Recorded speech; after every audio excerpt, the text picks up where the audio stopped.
전 세계 14억 가톨릭 신자들을 이끌 새 교황에 미국 출신의 로버트 프랜시스 프레보스트 추기경이 선출됐습니다. 한국을 포함해 18개 주요 교역국과 무역 협상 중인 미국이 영국과 첫 합의를 발표했습니다. 트럼프 행정부가 대중국 관세를 대폭 인하하는 협상안을 논의하고 있는 것으로 알려졌습니다. 올해 미국 내 홍역 확진자가 1,000명이 넘은 것으로 보고됐습니다. 미국에서 이번 독감 시즌 동안 216명의 어린이가 인플루엔자로 숨진 것으로 나타났습니다. 시청자 여러분 안녕하십니까? 5월 8일 목요일 SBS 뉴스 시작합니다. 전 세계 14억 카톨릭 신자들을 이끌 새 교황에 미국 출신의 로버트 프랜시스 프레보스트 추기경이 선출됐습니다. 중도 성향으로 교회 내 개혁파와 보수파 사이에서 균형을 잡을 인물이란 평가가 나옵니다. 오늘 첫 소식 바티칸에서 곽상은 특파원이 보도합니다. 우리 시간 오늘 새벽 바티칸 시스티나 성당 굴뚝에 흰 연기가 피어올랐습니다. 콘클라베 이틀째 날 추기경단 3분의 2 이상의 지지를 받아 마침내 새 교황이 선출됐다는 걸 알리는 표시입니다. Habemus Papam. 미국의 로버트 프랜시스 프레보스트 추기경이 프란치스코 교황을 이을 제267대 새 교황으로 선출됐습니다. 앞으로 사용할 교황명은 레오 14세로 라틴어로 사자를 의미하는 레오는 가톨릭에서 강인함과 용기, 리더십을 상징하는 이름으로 받아들여집니다. 성 베드로 광장에 모인 신자들은 환호로 새 교황을 반겼고 신임 교황은 손을 흔들어 화답하며 평화를 기원하는 첫 인사를 건넸습니다. La pace sia con tutti voi. 광장에 모인 이들은 새 교황이 고 프란치스코 전임 교황의 뜻을 이어가길 바란다며 큰 기대감을 드러냈습니다. I pray that he can bring everyone together and bring peace. There's so much unrest and we just want peace. 레오 14세 교황은 프란치스코 교황의 측근이면서도 신학적으로는 중도 성향이어서 교회 내 개혁파와 보수파 사이 균형을 잡을 인물로 평가됩니다. 새 교황이 탄생한 건 지난달 21일 프란치스코 교황이 선종한 지 17일 만입니다. 신임 레오 14세 교황의 공식 취임식은 앞으로 수일 내 열릴 전망입니다. 바티칸에서 SBS 곽상은입니다. 최초의 미국인 출신 교황인 레오 14세는 20년 넘게 페루에서 선교 활동을 해 페루의 프란치스코라고도 불립니다. 평생 가난한 사람을 위해 헌신해왔다는 점에서 고 프란치스코 교황과 닮았다는 평도 많습니다. 조윤아 기자입니다. 네 번째 투표 만에 새 교황으로 선출된 프레보스트 추기경 레오 14세. 미국 시카고 출신이지만 지난 1982년 사제 서품을 받은 뒤 20년 넘게 페루에서 선교 활동을 이어왔습니다. 주로 빈민가, 농촌 지역에서 가난한 사람들을 위해 봉사하며 주교직에 올랐고 지난 2015년엔 페루 시민권을 취득해 페루의 프란치스코라고도 불렸습니다. 고 프란치스코 교황과의 인연도 깊습니다. 지난 2023년 레오 14세는 고 프란치스코 교황에 의해 추기경으로 임명됐고 교황청 주요 조직 가운데 하나인 주교성 장관에 발탁됐습니다. 오랫동안 소외된 사람들을 위해 헌신했다는 점에서도 고 프란치스코 교황과 닮았다는 평이 많습니다. 신중한 성향으로 알려진 레오 14세는 교황 후보자들 가운데선 중도파로 분류됩니다. 첫 미국인 출신 교황이 선출되자 도널드 트럼프 미국 대통령은 자신의 SNS에 얼마나 큰 영광인가라며 교황 레오 14세를 만나길 고대한다고 밝혔습니다. What greater honor could there be? And we were a little bit surprised, very happy. It's just a great, absolutely great honor. 각국 정상들의 축하도 이어졌습니다.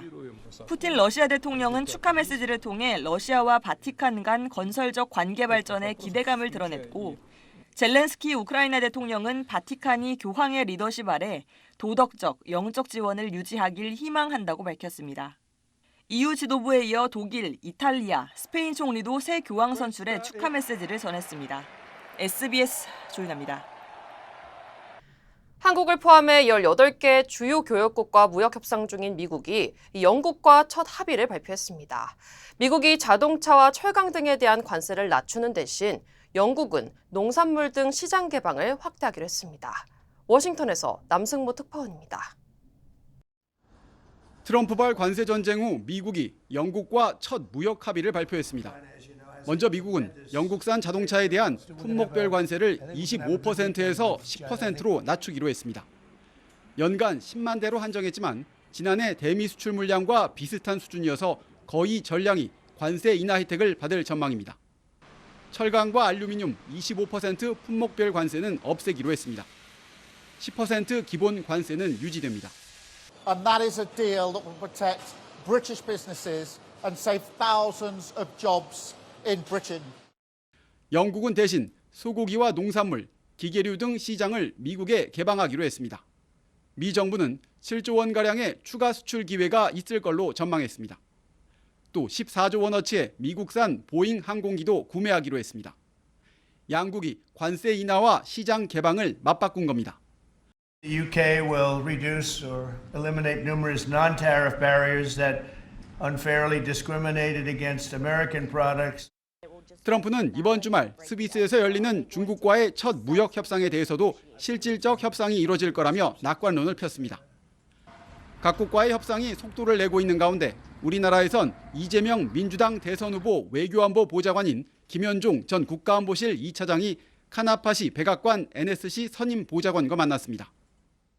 흑자가 약 67%가 자동차하고 자동차 부품에 나오기 때문에 그 중요성에 대해서 우리가 언급을 했고, 김 보좌관은 백악관 측에 한미일 협력에 대한 이재명 후보의 입장을 전달했다고 밝혔는데 대선을 앞둔 민감한 시기에 미 고위 당국자가 특정 후보 측 핵심 인사와 만난 건 이례적이라는 평가가 나오고 있습니다. 워싱턴에서 SBS 남승모입니다. 트럼프 행정부가 대중국 관세를 대폭 인하하는 협상안을 논의하고 있는 것으로 알려졌습니다. 뉴욕포스트는 오는 10일 스위스에서 열리는 미중 통상회담을 앞두고 미국 협상단이 대중국 관세를 145%에서 50%로 낮추는 방안을 검토하고 있다고 보도했습니다. 이번 제안은 협상이 원활히 진행될 경우의 가이드라인으로 해석되는데 트럼프 대통령은 미국이 선제적으로 관세를 철회하지는 않을 것이라고 밝혔습니다. 트럼프 행정부는 올해 초 중국산 제품에 145%의 고율 관세를 부과했고 중국도 미국의 125%의 보복 관세로 대응했습니다. 한편 미국은 베트남과 태국 등 동남아 국가에 대한 관세도 최대 25%까지 인하하는 방안을 검토 중인 것으로 전해졌습니다. 네, 트럼프 대통령이 감세 정책 추진을 위한 재원 확보 방안으로 고소득층 증세를 추진하는 것으로 알려졌습니다. 블룸버그 통신은 트럼프 대통령이 개인 연소득 250만 달러 이상, 부부 합산 500만 달러 초과 가구에 대해 세율 39.6%의 새로운 과세 구간을 신설하는 방안을 연방의회에 요청했다고 보도했습니다. 만약 의회가 승인할 경우 현재 개인소득세 최고 세율인 37%보다 높은 세율이 적용됩니다. 트럼프 대통령은 또 벤처캐피탈이나 사모펀드 매니저가 성과 보수로 받는 캐리드 이자에 대한 세제 혜택을 폐지하는 방안도 검토하는 것으로 알려졌습니다. 이번 증세 추진은 감세 정책을 위한 재정 확보와 여론 대응 차원으로 풀이되는데 공화당 내에서는 부자 증세에 대한 반발도 적지 않은 것으로 알려졌습니다. 트럼프 행정부가 연방정부 주거 지원 예산의 대폭 삭감을 추진하면서 캘리포니아주의 주거 위기가 악화될 수 있다는 우려가 제기되고 있습니다. 트럼프 대통령은 내년도 예산안에서 공공주택과 섹션 8 바우처 프로그램 등 주요 주거 지원 예산을 최대 43%까지 줄이는 방안을 제안했습니다. 해당 프로그램의 운영을 주정부에 이관하고 근로 능력이 있는 성인에 대한 보조금 지원을 최대 2년으로 제한할 계획입니다. 대신 노인과 장애인 등 취약계층에 대한 지원은 유지하거나 확대할 것으로 알려졌습니다. 현재 캘리포니아주에서는 56만 가구 이상이 연방정부의 주거 지원을 받고 있어 이번 정부 방침이 큰 영향을 미칠 것으로 전망됩니다. 뉴욕 콜럼비아 대학교에서 친팔레스타인 시위대가 도서관을 점거해 경찰이 수십 명을 체포하는 일이 발생했습니다. 뉴욕 경찰국에 따르면 어제 오후 3시 15분쯤 시위대가 콜럼비아대 버틀러 도서관을 점거하고 구호를 외치며 현수막을 펼치는 시위를 벌였고 학교 측 요청에 따라 경찰이 투입됐습니다. 콜롬비아대는 시위대가 무단 침입과 퇴거 명령에 불응했다며 최소 40명의 학생이 현장에서 체포됐고 이 과정에서 공공안전요원 2명이 부상을 입었다고 밝혔습니다. 뉴욕시와 콜롬비아대 측은 평화적인 시위는 보장하지만 불법 행위는 정당화될 수 없다며 자제를 촉구했습니다. Colombia unequivocally rejects anti-Semitism and all other forms of harassment and discrimination. And we certainly reject a group of students, and we don't know yet whether there were outsiders involved, closing down a library in the middle of the week before finals, forcing 900 students. 한편 트럼프 행정부는 지난 3월 콜롬비아대에 대한 연구 지원금을 전면 중단했으며 일각에서는 이 같은 재정 압박이 학교 측의 시위 대응 수위 강화에 영향을 미쳤다는 분석도 제기되고 있습니다. 네, 올해 미국 내 홍역 확진자가 1,000명이 넘은 것으로 보고됐습니다. 연방질병통제예방센터 CDC에 따르면 2025년 5월 기준 올해 홍역 누적 확진자 수는 1,002명으로 2000년 홍역 퇴치 선언 이후 두 번째로 많은 수치입니다. 환자의 대부분은 홍역 백신 미접종자였으며 전체의 약 13%가 입원 치료를 받았고 사망자도 3명 발생한 것으로 조사됐습니다. 특히 확진자 중 800명 이상은 텍사스에서 발생한 집단 감염과 연관돼 있었으며 캘리포니아, 뉴멕시코, 하와이 등 미 전역에서 확산되고 있는 것으로 나타났습니다. Problem is when vaccination rates fall below 95% for measles or under 90% in public schools, you see big outbreak. CDC는 생후 12개월 이상 모든 어린이에게 백신 접종을 권장하며 백신 회피와 허위 정보의 확산이 공중보건에 심각한 위협이 되고 있다고 경고했습니다. 이번 독감 시즌 동안에는 216명의 어린이가 인플루엔자로 숨진 것으로 나타났습니다. 연방질병통제예방센터 CDC에 따르면 지난해 10월부터 올해 5월 초까지 이어진 이번 독감 시즌은 15년 만에 가장 많은 소아 사망자를 기록한 것으로 조사됐습니다. 보건당국은 백신 접종률 하락과 백신 관련 허위 정보 확산이 사망자 증가의 주요 원인이라고 지적했습니다. 실제로 뉴욕주에서는 독감으로 숨진 25명의 어린이 중 백신을 접종한 사례는 단 한 건에 불과한 것으로 집계됐습니다. CDC는 생후 6개월 이상 모든 사람에게 매년 독감 백신 접종을 권장한다며 정확한 정보에 기반한 예방이 중요하다고 강조했습니다. 2028년 LA 하계올림픽의 개회식과 폐회식 장소가 오늘 공식 발표됐습니다. LA 올림픽 조직위원회는 LA 메모리얼 콜로세움과 잉그루드의 소파이 스타디움이 개폐회식 공식 장소로 선정됐다고 발표했습니다. 개회식은 2028년 7월 14일 열릴 예정이며 두 장소를 연계한 이례적인 방식으로 진행됩니다. 메모리얼 콜로세움은 지난 1932년과 1984년 올림픽의 주 경기장으로 사용된 역사적인 장소이며 소파이 스타디움은 최신 시설을 갖춘 미국 내 최첨단 경기장 중 하나입니다. 조직위는 이번 행사를 통해 LA의 과거와 미래, 다양성과 혁신을 동시에 조명할 계획이라고 강조했습니다.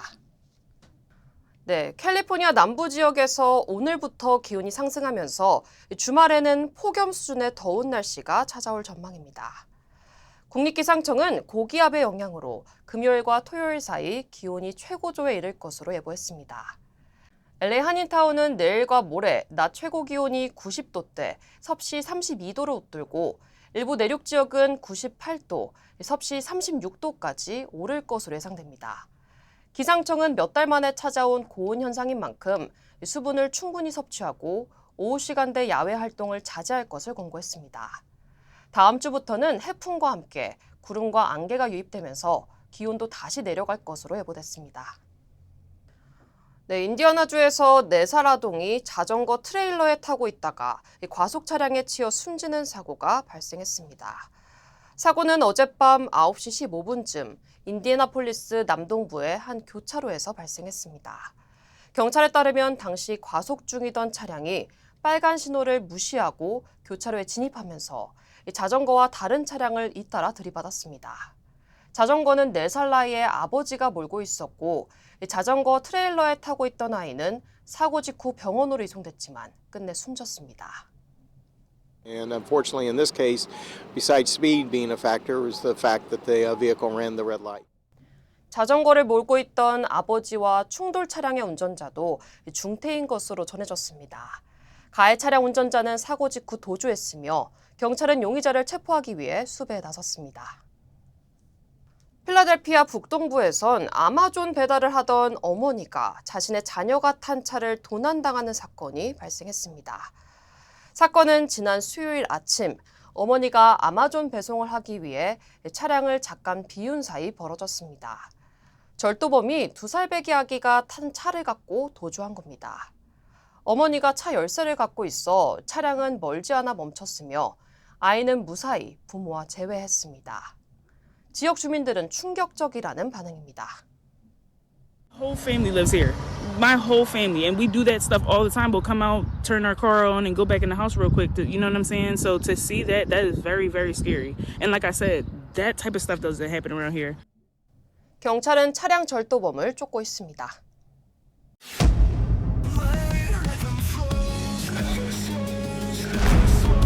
Every time you feel defeated, find your flow within.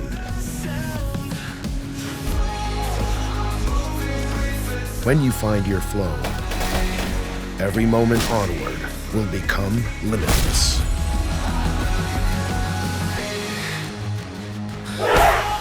Find your flow every time. 에이미입니다. 골프하면 피부를 포기한다 하시잖아요. 자외선 때문에. 저는 셀리온 GF7 플러스를 사용하는데요. 피부 재생 효과가 정말 최고예요. 그래서 언제나 깨끗하고 탱탱한 얼굴. 7가지 피부세포 성장인자에 세포 노화 억제 특효 성분 NMN과 PDRN까지 플러스. 사람을 아름답게 피부과학 셀리온 GF7 플러스. 네, 한국 소식입니다. 김문수 국민의힘 대선 후보와 한덕수 무소속 후보 사이 단일화 논의가 파국으로 치닫고 있습니다. 정치적 명분을 보여주며 국민을 설득하긴커녕 갈등만 더욱 커지고 있는데요. 두 사람은 이틀 연속 만나 1시간 가까이 공개적으로 대화를 나눴지만 각자 자기 입장만 고집하며 합의엔 또 실패했습니다. 보도에 배준우 기자입니다. 단일화로 놓고 합의점을 찾지 못한 김문수 국민의힘 대선 후보와 한덕수 무소속 후보가 어제 국회 안 야외에서 만났습니다. 시작 5분여 만에 신경전이 벌어졌습니다. 단일화가 안 되면 출마를 안 하시겠다 이렇게 말씀하셨더라고요. 그거는 그러니까, 예. 저는 너무나 당연하다고 생각합니다. 당연합니까?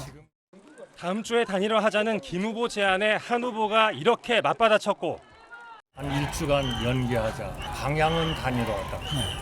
이런 것이 저는 그거는 결국 하기 싫다 하는 말씀하고 같이 느껴집니다.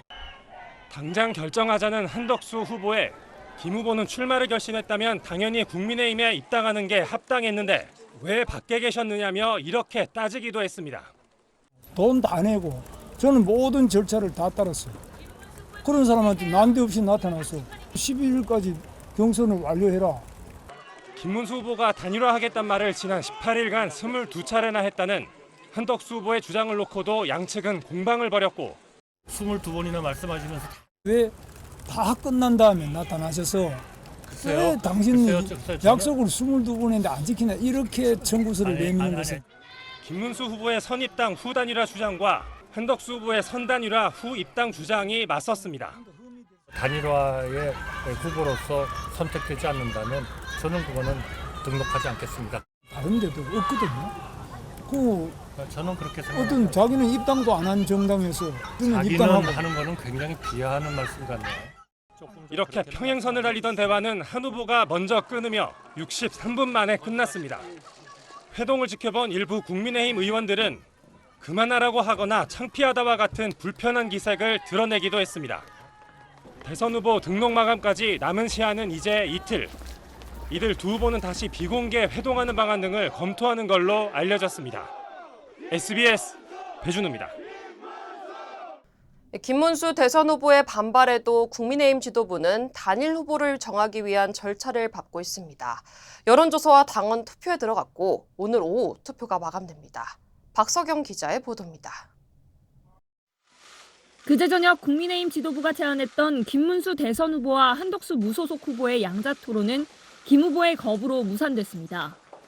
그러자 지도부는 토론회를 건너뛰고 다음 단계인 국민 여론조사와 당원 투표에 들어갔습니다. 둘 중 누가 단일 후보로 나은지 묻는 방식인데 국민의힘 지지층과 무당층을 대상으로 한 여론조사는 어제 오후 5시부터, 당원 투표는 어제 저녁 7시부터 시작됐고 오늘 오후에 마감됩니다. 신동욱 국민의힘 수석대변인은 결정한 바는 없다면서도 당원 당규상 대선 후보 교체는 가능하다고 말하기도 했습니다. 하지만 김문수 후보는 이런 절차가 불법이라며 국민의힘 당원 74조에 명시된 당무 우선권을 내세웁니다. 대선 후보는 필요한 범위 내에서 당무 전반에 관한 모든 권한을 우선에 가진다는 조항입니다. 때문에 단일화 등도 후보를 중심으로 추진돼야 한다고 김 후보는 주장합니다. 이를 강조하려는 듯 김 후보는 어제 국민의힘 당사의 사무처를 돌면서 당직자들과 인사를 나누기도 했습니다. 반면 당 지도부는 당원 74조의 2의 특례 규정을 앞세웁니다.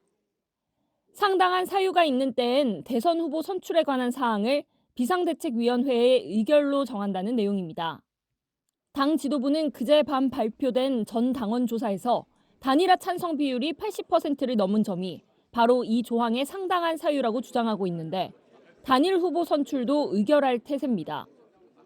김 후보는 대선 후보 지위에 관한 가처분 신청을 서울 남부지법에 제출해 김 후보와 당 지도부 간 충돌이 법적 분쟁으로 번질 가능성도 커졌습니다.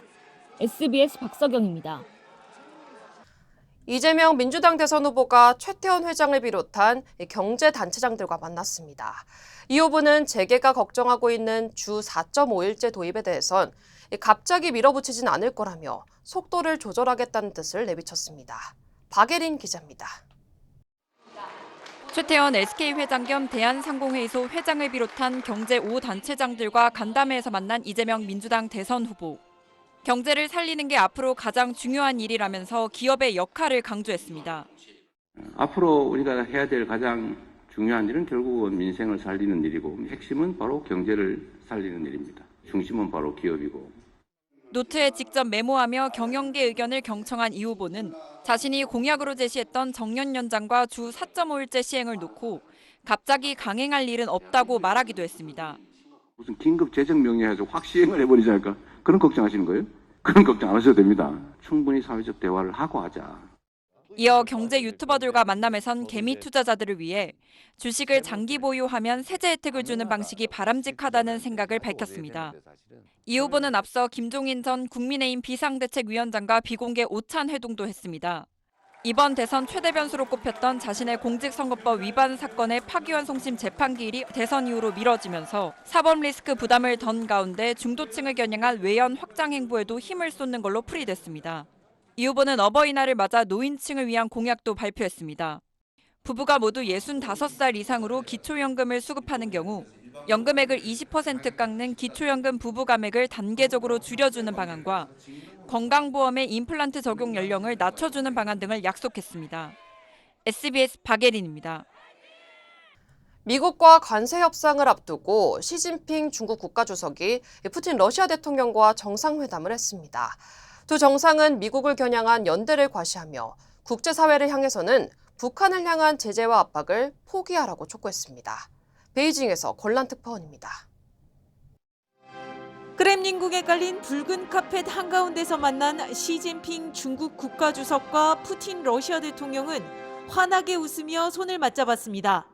2차 세계대전 전승절 기념행사 참석차 러시아를 방문 중인 시 주석이 푸틴 대통령과 3시간 반에 걸쳐 정상회담을 가졌습니다. 두 정상이 만난 건 반년 만으로 트럼프 미국 대통령 취임 이후 처음입니다. 두 정상은 서로를 친애하는 동지, 오랜 동지라 부르며 친밀감을 과시했습니다. 또 일방주의와 패권적 괴롭힘, 신나치주의와 군국주의라 언급하며 미국을 겨냥했습니다. 面对国际上的单边主义逆流和强权霸凌行径，中方将同俄方一道，肩负起作为世界大国和联合国安理会常任理事国的特殊责任，挺应担当。Мы развиваем наши связи во благо народов обеих стран и не против кого бы то ни было. 두 정상은 정상회담 직후 서명한 공동성명에서 국제사회를 향해 북한에 대한 제재와 압박을 포기하라고 촉구하며 외교적 수단으로 한반도 문제를 해결해야 한다고 한 목소리를 냈습니다. 러시아와 북한이 군사적으로 밀착하는 상황에서 중국이 가세해 북중러 연대를 강화하고 있는 걸로 풀이됩니다. 시 주석은 전승절 당일인 오늘 푸틴 대통령을 비롯해 20여 명의 우방국 정상들과 함께 붉은 광장에서 열리는 열병식에 참석합니다. 김정은 북한 국무위원장도 초청장을 받았지만 참석하지 않기로 했고 북한군도 열병식에 참여하지 않습니다. 베이징에서 SBS 권란입니다. LA 총영사관이 오는 27일 한국병무청과 공동으로 한국교육원에서 병무 설명회를 개최합니다. 각 지역 주요 한인사회 소식 이원정 기자입니다. LA 총영사관이 오는 27일 오후 6시부터 한국교육원에서 병무청과 공동으로 병무 설명회를 개최합니다. 이번 설명회에는 선천적 복수 국적자와 재외국민 2세 등 한인 병역 의무자들을 대상으로 병역 관련 주요 제도를 안내하고 질의응답 및 상담 시간을 가지게 됩니다. 참여를 원하는 한인들은 오는 22일까지 이메일을 통해 신청해야 합니다. 뱅크 오브 오프가 스몰 비즈니스 고객들을 위한 이벤트를 마련했습니다. 뱅크 오브 오프는 오는 30일까지 스몰 비즈니스 고객 감사 대잔치를 진행하며 중소기업청 대출을 신청하는 고객에게 최대 $2,000까지 패키징 비용을 면제하고 신규 비즈니스 체킹 계좌 개설 시 월 서비스 요금 면제, 그리고 멀천트 서비스 가입 고객에게는 크레딧이나 무료 웹사이트 제작 등의 혜택을 제공한다고 밝혔습니다. 올 가을 학기부터 교육주 교내에서 스마트폰 사용이 금지됩니다. 캐시 호컬 주지사는 오는 9월부터 뉴욕주는 수업 시간 내내 스마트폰 사용을 제한하는 최대의 주가 됐다고 밝혔습니다. 이에 따라 학생들은 수업 시간은 물론 점심시간 등 학교 시작부터 하교 때까지 교내에서 스마트폰과 스마트워치 등을 사용할 수 없게 됩니다. 메디케어를 허위로 청구한 한인 치과 의사들이 거액의 벌금형에 합의했습니다. 연방검찰은 커네티컷주 뉴브리튼과 워터버리 지역 등에서 CNC 패밀리 덴탈을 운영해온 최모 씨와 손모 씨 등이 49만 8천여 달러의 벌금형에 합의했다고 밝혔습니다. 이들은 주 의료지원 프로그램에 소속된 치과 의사로 지난 2018년 4월부터 2020년 1월까지 메디케이드 관련 허위 청구 혐의로 기소됐습니다. 전라남도 교육청이 엘라베마주 트로이대학교에 교육센터를 개소했습니다. 전남도 교육청은 트로이대학교 국제학생센터에 K-에듀센터를 열고 전남 학생들이 세계를 무대로 배우는 글로컬 교육 플랫폼으로 운영된다고 밝혔습니다. 센터에서는 체육계열 오너플라잉 공동교육 과정과 교사 역량 강화 연수, 스포츠 역사 문화체험 등을 추진하게 됩니다.